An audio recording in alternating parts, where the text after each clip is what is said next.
মুরব্বীবর্গ, এই মাঠের মধ্যে, মাঠের বাইরে উপস্থিত লাখো ভাই বোনেরা,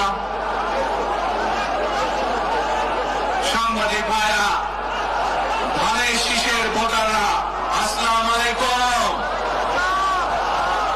আসসালামু আলাইকুম। আপনারা ভালো আছেন?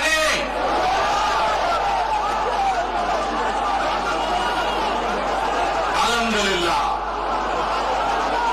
প্রিয় ভাই বোনেরা, এই যে আপনারা এখানে আজকে লক্ষ লক্ষ মানুষ আজ এখানে সমবেত হয়েছেন, এই লক্ষ লক্ষ মানুষ সমবেত হওয়ার এই পরিস্থিতি তৈরি করার জন্য হাজারো মানুষ প্রাণ বিসর্জন দিয়েছে গত 15 বছর।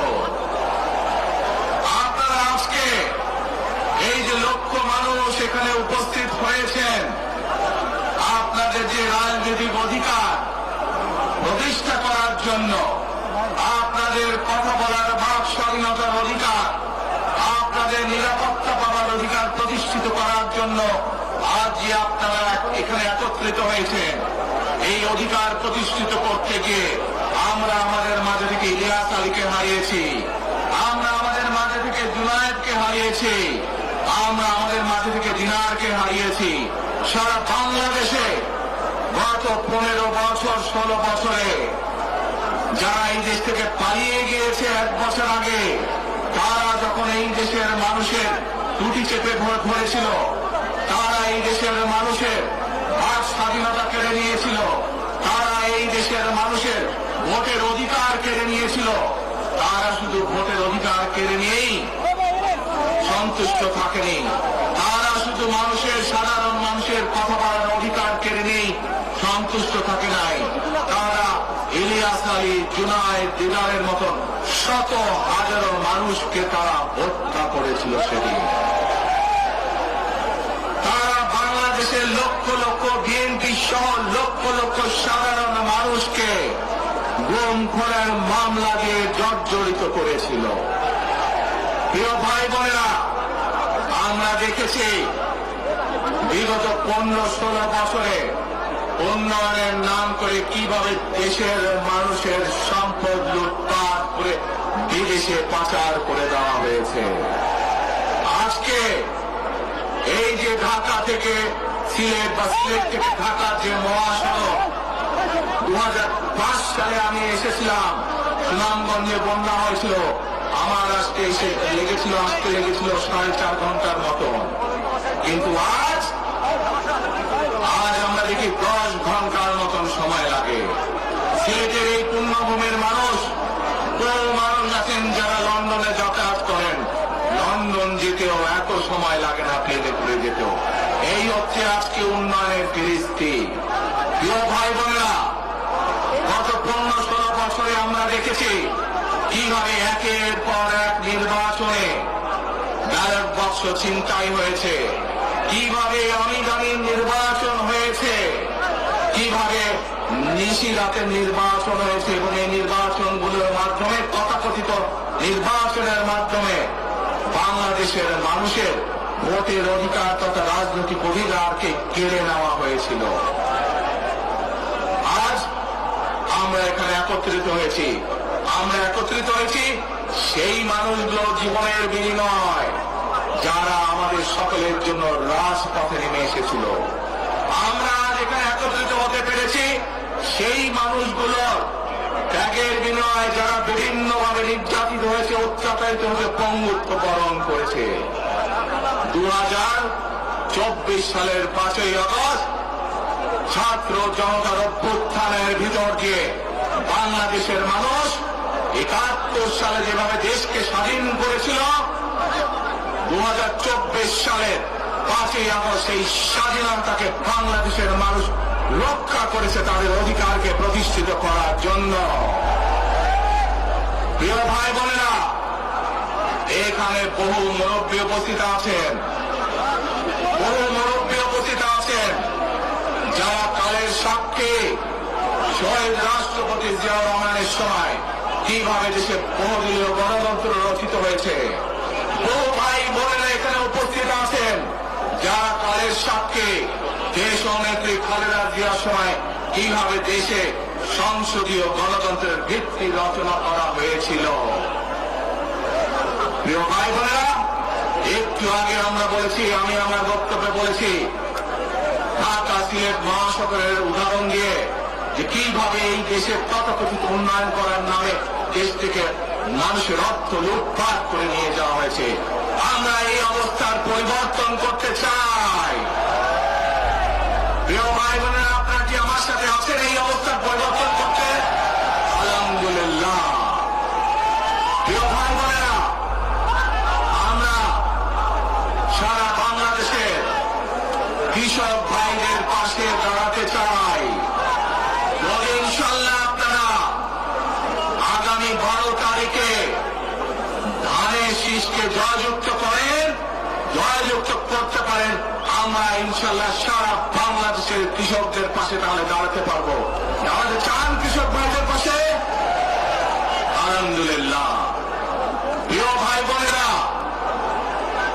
আমরা দেখেছি শহীদ রাষ্ট্রপতি জিয়া রহমানের সময় এইভাবে খাল খনন করা হয়েছিল সারা বাংলাদেশে, এবং সেই খাল খনন করার মাধ্যমে কৃষকদের সেচ সুবিধা সহ মানুষের পানির সমস্যার সমাধান হয়েছিল। জানেন আপনারা যে খাল খনন নিয়ে কে কে জানেন? কে খাল খননের কথা শুনেছেন? এই তো হাজারো মানুষ হাত তুলেছে। প্রিয় ভাই বোনেরা, বিএনপি ইনশাআল্লাহ 12 তারিখের ভোটে নির্বাচিত হলে আমরা আবার খাল খনন কর্মসূচি শুরু করতে চাই। সারা দেশে, সিলেটের মানুষ সারা দেশে খাল খনন শুরু করতে চাই। কারা কারা খাল খনন করতে চান? আলহামদুলিল্লাহ। আমরা দেশে খাল কাটবো, দেশের নদীতে পানি নিয়ে আসবো, খালে বিলে পানি নেবো। কেন? আপনাদের মনে আছে কয়েক বছর আগে কিভাবে ওই পাশ থেকে পানি ছেড়ে দেওয়া হয়েছিল, সারা সিলেট শহর ভেসে গিয়েছিল বন্যার পানিতে, মনে আছে? সেজন্যই আমরা বলেছি একটি কথা, আমরা দেখেছি গত 15-16 বছর কিভাবে এই দেশকে অন্য দেশের কাছে বন্ধক দিয়ে দেওয়া হয়েছিল। সেজন্যই আমি বলেছি, দিল্লি নয়, দিল্লি নয়, নয় অন্য কোনো দেশ, বাংলাদেশ। প্রিয় ভাই বোনেরা, আমি আরেকটি কথা বলেছিলাম, যখন স্বৈরাচার এই দেশের মানুষের ঘরে চেপে বসেছিল, সেই কথাটা ছিল টেক ব্যাক বাংলাদেশ। মনে আছে? যে আমরা টেক ব্যাক বাংলাদেশের অর্ধেক পথে, হাফ পথে এসে দাঁড়িয়েছি, অর্ধেক পথে এসে দাঁড়িয়েছি। দেশকে আমরা স্বৈরাচার মুক্ত করেছি, আমরা গণতন্ত্রের প্রতিষ্ঠার যাত্রা শুরু করেছি। এখনো সেই যাত্রা শুরু হয়নি। 12 তারিখে ধানের শীষকে নির্বাচিত করার মাধ্যমে গণতন্ত্রের সেই যাত্রা শুরু হবে। টেক ব্যাক বাংলাদেশ মানে শুধু গণতন্ত্রের রক্ষা নয়, এর সাথে আরো কথা আছে। ওই যে বললাম খাল খনন, ওই যে বললাম কৃষক ভাইদের পাশে দাঁড়ানো, শুধু এখানেই থেমে থাকলে চলবে না। আমাদের দেশের জনসংখ্যার অর্ধেক হচ্ছে মা বোনেরা, অর্থাৎ নারী সমাজ। এই মা বোনদের কাছে আমরা নির্বাচিত ইনশাআল্লাহ 12 তারিখে ধানের শীষ নির্বাচিত হলে আমরা তাদের কাছে তাদেরকে স্বাবলম্বী করে গড়ে তোলার জন্য, এখানে আপনাদের যাদের সংসার আছে জানেন, স্বামী স্ত্রী দুইজনে মিলে সংসার সুন্দর হয়, যাতে আমাদের মায়েরা আপনাদের পাশে, বোনেরা আপনাদের পাশে থেকে সংসারকে সচ্ছলভাবে গড়ে তুলতে পারেন। আমরা গ্রামে গ্রামে, শহরে শহরে সকল দুস্থ পরিবার যারা আছে, মধ্যবিত্ত নিম্নমধ্য সকল পরিবার কাছে ফ্যামিলি কার্ড পৌঁছে দিতে চাই। এই ফ্যামিলি কার্ডের মাধ্যমে আপনার পরিবার, আপনার মা বা আপনার স্ত্রী, আপনার বোনের মাধ্যমে আপনার পরিবার সহযোগিতা পাবে। কিন্তু এই ফ্যামিলি কার্ডকে যদি বাস্তবায়ন করতে হয় তাহলে কি করতে হবে? কি করতে হবে? ধানের শীষকে জয়যুক্ত করতে হবে। পারবেন ইনশাআল্লাহ?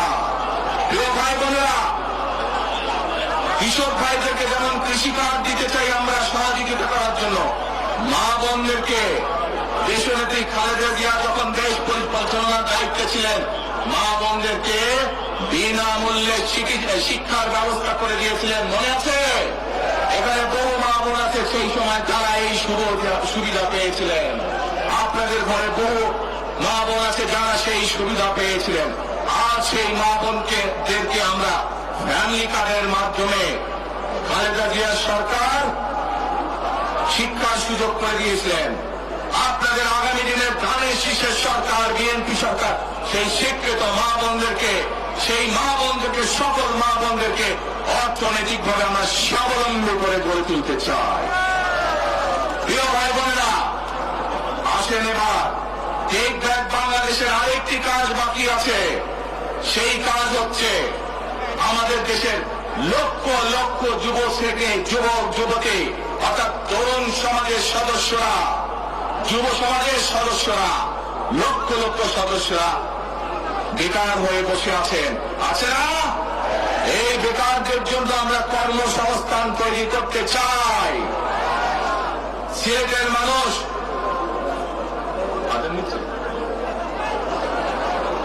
আচ্ছা, আদানটা হচ্ছে, আদান তো শেষ হয়ে যাবে।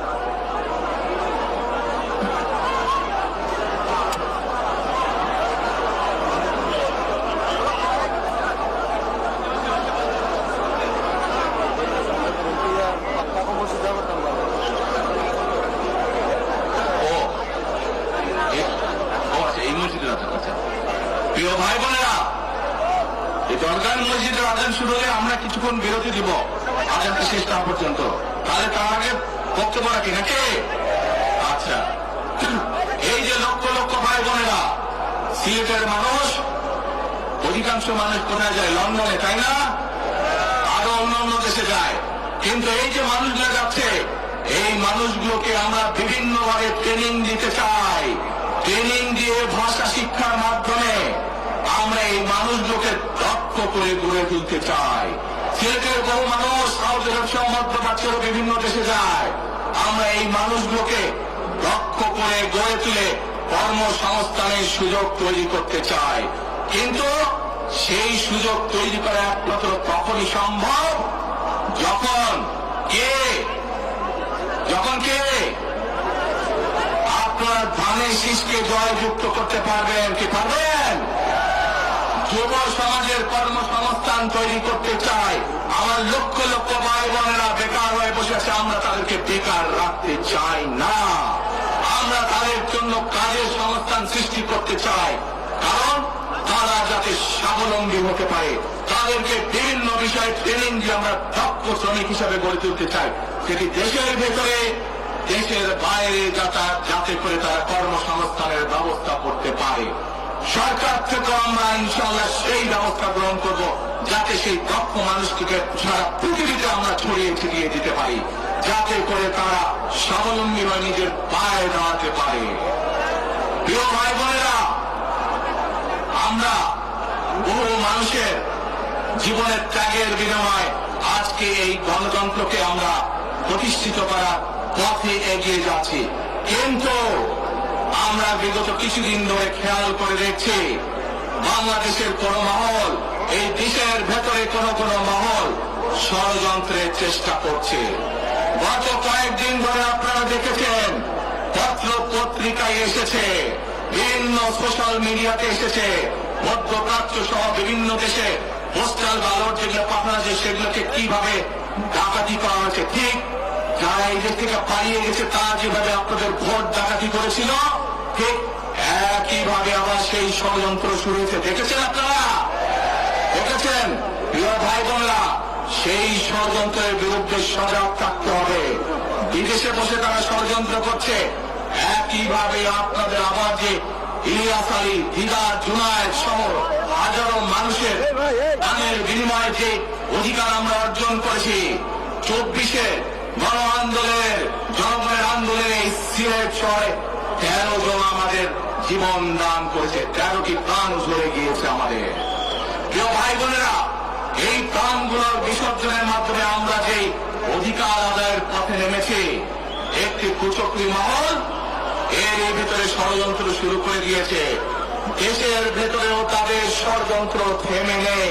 কিন্তু 2024 সালের 5ই আগস্ট এই বাংলাদেশের জনগণ প্রমাণ করে দিয়েছে যে বাংলাদেশের জনগণ ঐক্যবদ্ধ থাকলে, ঐক্যবদ্ধভাবে নেমে আসে, যে কোন ষড়যন্ত্রকে বাংলাদেশের মানুষ প্রতিহত করতে পারে।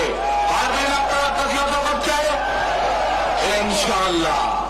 প্রিয় ভাই বোনেরা, এখন আমি আপনাদের সামনে একটি প্রশ্ন করতে চাই। এইখান থেকে আমার সামনে যারা বসে আছেন, এর মধ্যে থেকে মুরব্বী যারা বসে আছেন, ওমরা বা হজ করতে গিয়েছেন, এরকম একজন হাত তুলেন, ওমরা বা হজ করে আসছেন, একজন মুরব্বী মানুষ, ওই যে লাল টুপি পরে নিয়ে আসো তোমাকে। আপনি আসেন দেখি সামনে, সামনে আসেন, আমার কাছে আসেন।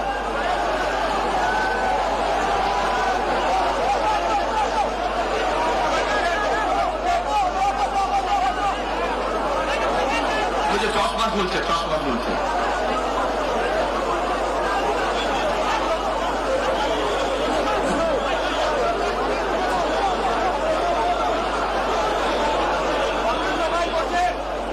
আপনারা বসেন, উনি এখনই মঞ্চে উঠবে, আপনারা সবাই দেখতে পারবেন কে মানুষটা।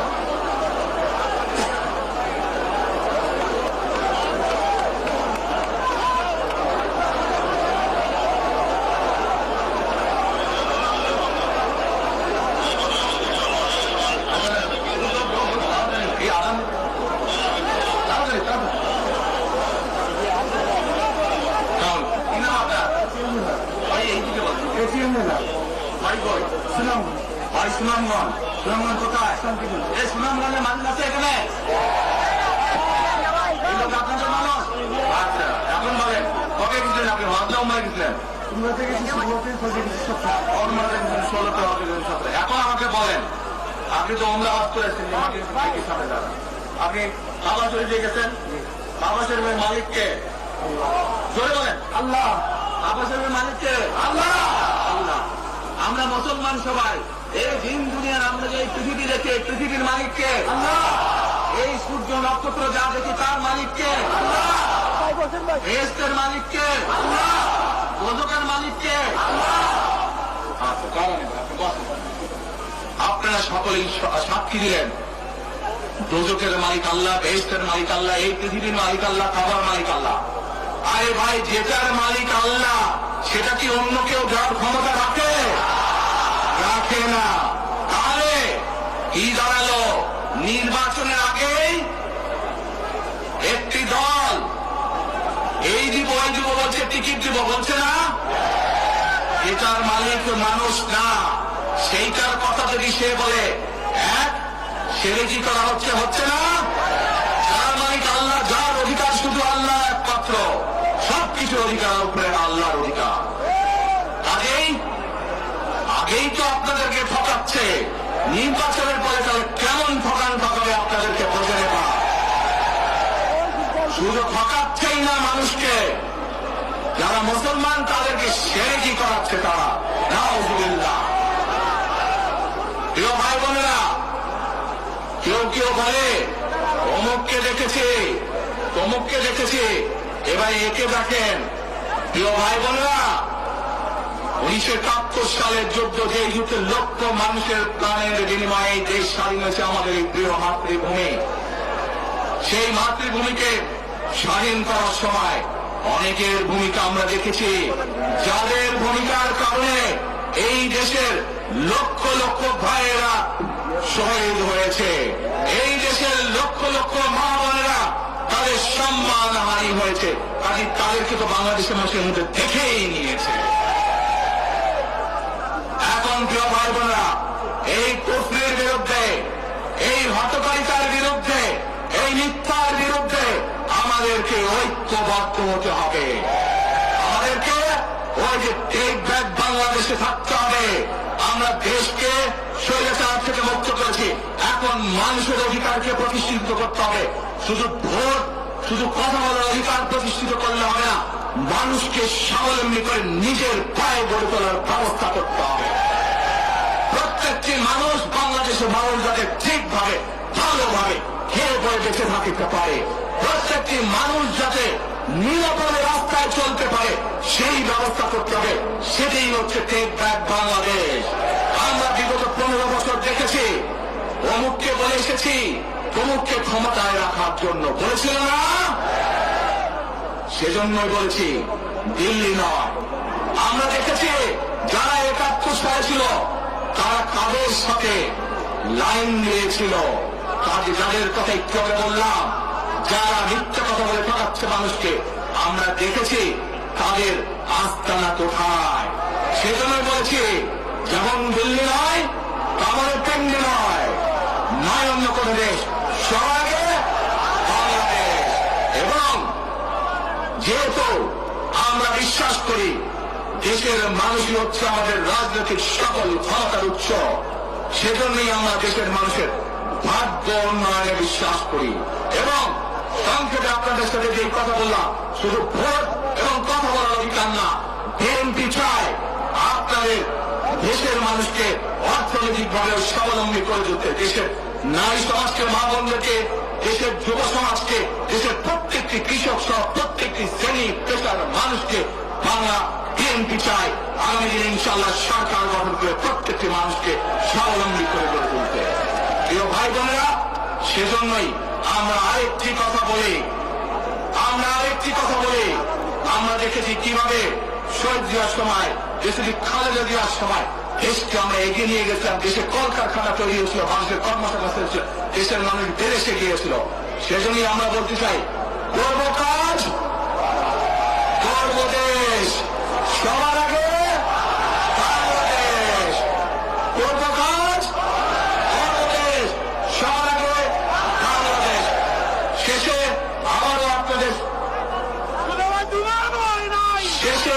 আপনাদের কাছ থেকে আগামী 12 তারিখে বাংলাদেশের পক্ষে ভোট চেয়ে একটি কথা বলতে চাই, ইনশাআল্লাহ আগামী দিনে বিএনপি সরকার গঠিত হলে আমরা নবী করিম সাল্লাল্লাহু আলাইহি ওয়াসাল্লামের ন্যায় পরায়ণতার ভিত্তিতে ইনশাআল্লাহ দেশকে পরিচালনা করব।